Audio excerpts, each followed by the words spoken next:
How many of you have had to fill out some sort of form where you had to read a distorted sequence of characters to prove that you're a human and not a robot?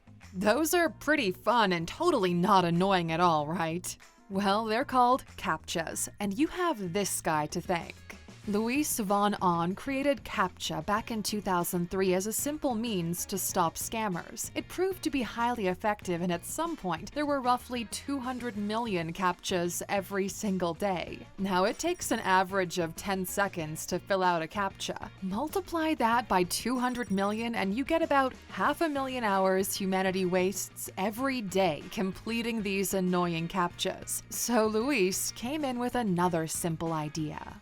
What if every time someone types a CAPTCHA, they help out digitizing old books? Computers used to be pretty bad at recognizing text, especially from old books where the pages were washed out. So Luis improved his initial program and launched reCAPTCHA, where every time you enter the correct word, you essentially help a computer transcribe an old book, besides proving that you're human. So every website adopted this solution, and eventually Google acquired his company in 2009 for an undisclosed amount, although sources say somewhere between $10 million and $100 million. Luis's next business was another very simple startup. He co-founded a free app to help people learn different languages. You might have heard of it before. It's called Duolingo. And by this point, there are more people in the US using Duolingo than learning a language through the US public school system. For those wondering, Luis von Ahn is now worth around $700 million. And this brings us to the point of this video. Why highly successful entrepreneurs build stupid simple businesses, and what aspiring entrepreneurs are failing to understand. Welcome to ALUX.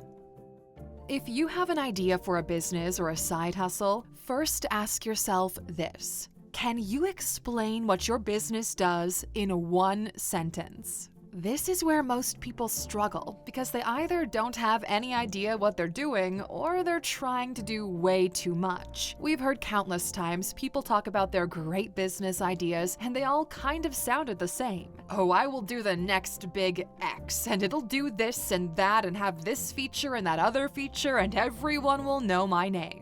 And it all sounds good on paper, but that's not really how it works. Do you know how Richard Branson started Virgin Airlines? It's a pretty fascinating story, and you'll learn a lot from this. Okay, so one day, Branson was supposed to fly to the British Virgin Isles when his American Airlines flight was suddenly canceled.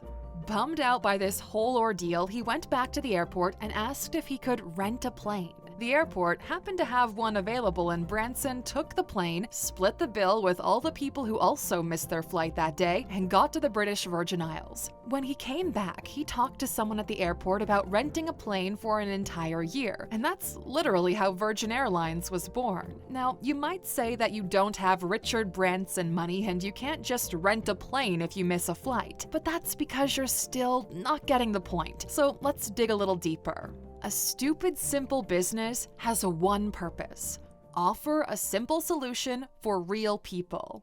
Branson offered the simple solution of flying his rented plane for real people who just got their flight canceled. It's straightforward and easy to understand. The fact he had the resources to make that reality happen on the spot is irrelevant. The point remains the same. And speaking of resources, let's talk a little bit about execution.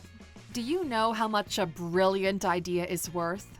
About $20. Ideas are just a multiplier of the execution. Let's take a look at this awesome graph. To make a business happen, you need to multiply ideas with execution. A brilliant idea with no execution is worth $20. A weak idea with brilliant execution is worth $10 million. In 1980, Apple released a business-oriented personal computer called the Apple III. Steve Jobs always pushed for the idea of having the thinnest and most quiet hardware on the market. Their whole mission was to bring the best user experience to customers through innovative hardware, software, and services. And it all started with the Apple III. Jobs insisted on having no fans or air vents in order to make the computer run as quietly as possible. Brilliant idea. terrible execution. The Apple III ran so hot that components were literally melting inside. They had to do a recall on the first 14,000 units sold, and the product was eventually discontinued. But he kept the idea and improved the execution for future products. Some believe Apple got so big because of their genius marketing. Regardless of how you feel about them, that's not really true. Now let's look at something slightly different. Consider Mr. Beast and his burger. He launched a chain with virtual restaurants and started promoting his own burger. There were no physical stores for this. Essentially, if you own a small mom-and-pop shop, you can sign up to sell his burger. You go through a course where they teach you how to make it and order all of the ingredients and packaging from them. You also get to keep a majority of the profits. Super simple idea with great execution. He launched a burger initially in 300 restaurants. They all sold out immediately. The demand is so high, they keep adding 50 restaurants each week just to keep up. Doing some rough math on this puts his earnings at about $8 million in the first 3 months. Which brings us to the answer of our question. Stupid, simple ideas have some big competitive advantages. 1. Starting small forces you to solve a real problem for real people. You get to test your product in the market as fast as possible and get instant feedback. All of your efforts are concentrated into one single point. How does your simple product immediately benefit the customer? That's the single most important thing in business. 2. It gives you flexibility to pivot and improve your product. If what you made sucks and nobody wants it, you can make something else the right way and apply what you learned. Even though the Apple III was a major failure, the design philosophy remains the same to this day. 3. You don't have huge infrastructure that holds you down. In Mr. Beast's case, infrastructure was just the logistics. Not that it was easy, but imagine having to build a chain of physical restaurants first. Yeah, that's a much bigger hurdle. And 4, if it doesn't work, it won't destroy you financially. A stupid, simple business needs little to no money behind it. If you think you need funding, investors, suppliers, and a bunch of other things to get your business started, it will fail. Not having money to start a business is an advantage. Tell that to most people and they will crucify you. We can already see the comments coming. Entrepreneurs build stupid simple businesses because they need to do one thing right first. Then they scale. Then they expand. Even if they have a grandiose dream of building an industry-shifting behemoth, they don't start with that. If the first thing goes well, then they go on to do the other stuff. Now, to really bring all of this home, today's bonus is figuring out how all of this applies to you specifically. We've established so far you need a stupid simple business and great execution. You need to be able to explain what your business does in one sentence, and you shouldn't need any money to start working on it today. Let's take a look at some examples. Say you want to start building a bunch of schools. You can start today by teaching one thing to a single person. It's simple, it doesn't cost any money, and you can do it right now.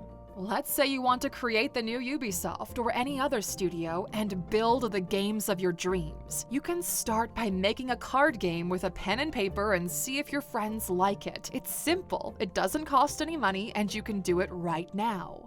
Let's say you want to be a Hollywood director and work with the greatest actors and bring your visions to life. You can start by writing a short piece about how your day is going so far and shoot it on your phone. It's simple, it doesn't cost any money, and you can do it right now. Basically, anytime you have an idea, ask yourself these 3 questions. Is it simple? Do you need any money? And can you start doing it right now? If your answer is yes to all of them, then start executing. Make something today that at least one person finds useful or entertaining. That will put you miles ahead of the competition. So Aluxer, what will you do today? Thank you for watching this video, Aluxer. If you found it valuable, consider subscribing to our channel and joining our awesome community. And if you're still hungry for more, we handpicked this video for you to watch next. Or head over to our website for more amazing content. See you tomorrow.